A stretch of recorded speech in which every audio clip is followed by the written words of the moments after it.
After more than 40 episodes, Mayans MC has been a dependably enjoyable series, and it is now coming to an end. Season 5's plot revolves around Easy inciting the club to go to war with the Sons of Anarchy, leading to decisions about his destiny, as well as the fate of the club and the Santa Padre Charter. As I See the Black Light opens, Easy, Angel, Obispo, and Loza strike a deal with a Chinese trafficker for the chemicals Elio needs to cook drugs. Easy is prepared to go to any lengths to obtain more fentanyl for Cole.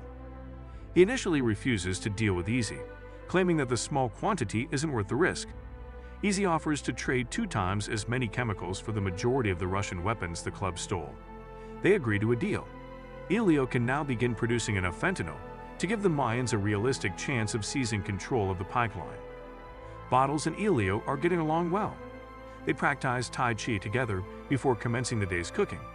In a culinary montage, it is evident how Elio uses the slow, controlled movements and deep breathing of Tai Chi. They prepare a lot of fentanyl with the aid of Bottles. They take a break as the drug cooks. Bottles instructs Lobo to watch the shed. While testing the fentanyl, Lobo lumbers into the shed. He overdoses it. Bottles and Elio discover Lobo writhing on the ground when they arrive back. Arriving, Sofia tries to save Lobo's life, but is unsuccessful. She calls out for someone to dial 911, but nobody answers. Lobo passes away while Easy, Angel, Obispo, and Loza watch. When Sofia thinks about how she tried to save her kid, but was unsuccessful, it drives her into a tailspin. Following Lobo's death, Loza gathers Easy, Angel, and Obispo, and informs them that Creeper claimed there was a rat in the club, but didn't specify who the rat was. Easy is concerned that the others will recognize him.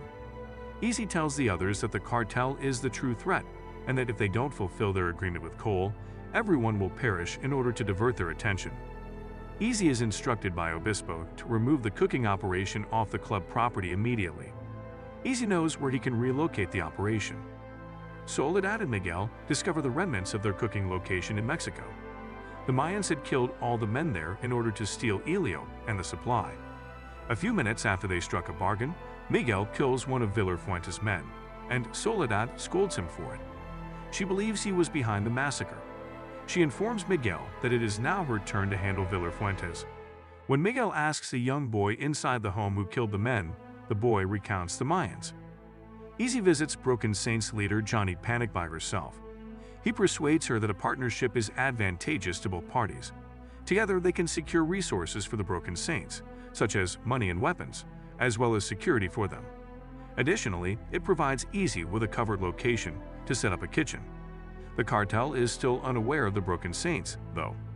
In order to assist Creeper in staying safe, Katie is still looking for the identity of the informant among the Mayans, to see if Agent Kevin Jimmins left behind anything that would be of assistance to her.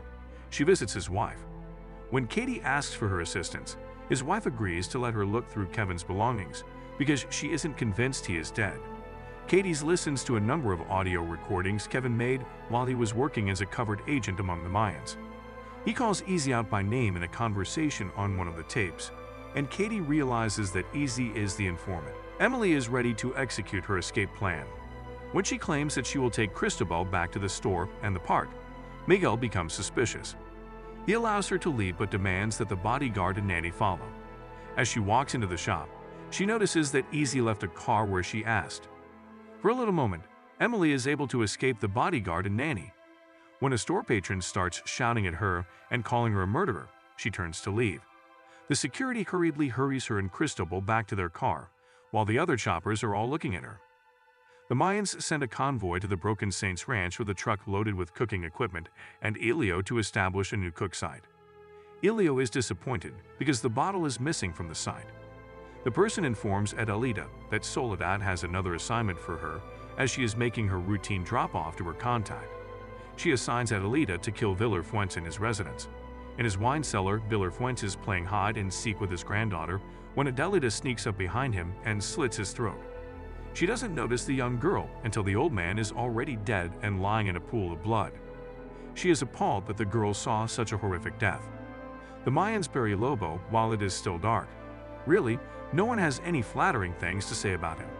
They are suffering more from the loss of another brother than from his loss. The leadership of Easy is shaky. The effects of his decisions are being felt by everyone. Easy and all the Mayans will lose everything if this gamble to defeat the cartel fails.